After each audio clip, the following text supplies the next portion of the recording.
বাংলাদেশের অলিতে গলিতে আজরাইল ঘুরে বেড়ায়। এখন আপনার প্রশ্ন আসবে, আজরাইল কিভাবে ঘুরে বেড়ায়? হ্যাঁ, ঘুরে বেড়ায়। এই যে গতকালের যে ঘটনা, আজরাইল বলতে আমি দালালকে বুঝিয়েছি। বাংলাদেশের দালালে ভরে গিয়েছে। গতকালের ঘটনা হলো, মার ছেলে আসছে, ছেলে বিদেশ যাবে, মা বিদায় দিবে। আসার পর শাহজালাল আন্তর্জাতিক বিমানবন্দরে ওনারা যখন কী করলেন, ইমিগ্রেশন যখন চেক করলেন, ভিসা আর কি, পাসপোর্ট যেটা দেয়, সেটা ধরা পড়ল নকল, আসল না, ভুয়া।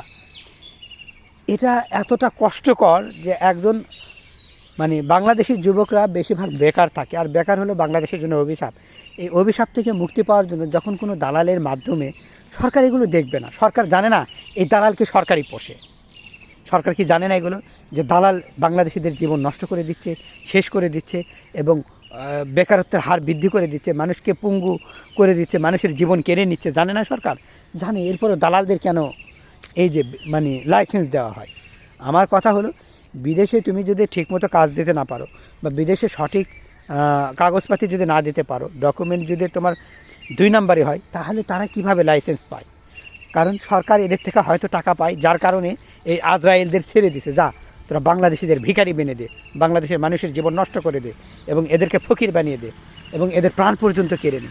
এই যে মা ছেলে 5 লক্ষ টাকা দালালের সাথে চুক্তি, তারা বিদেশ যাবে, এবং টাকা কত কষ্ট করে যে পরিবার থেকে অনেকে বাড়ি বন্ধক রেখে, অনেকে জমি জমা বিক্রি পর্যন্ত করে, অনেকে লোন তুলে, ঋণ নিয়ে, কিস্তি নিয়ে বিদেশে যাওয়ার চেষ্টা করে, কারণ 2টা টাকা বাবা মার মুখে তুলে দিবে বলে।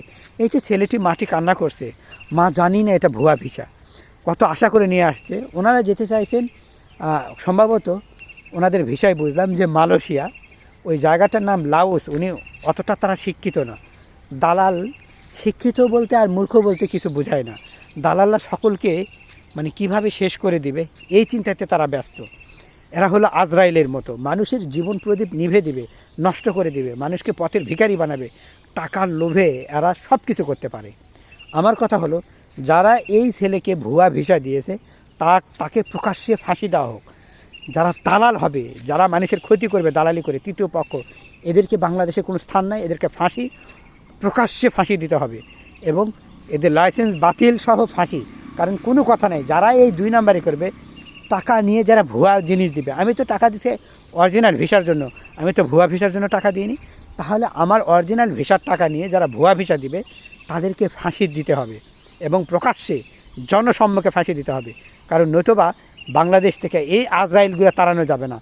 এদের জন্য আজরাইল হবে বাংলাদেশের আইন, বাংলাদেশের নিয়ম। কারণ এদের থেকে বড়, স্বরের উপর সশের হতে হবে।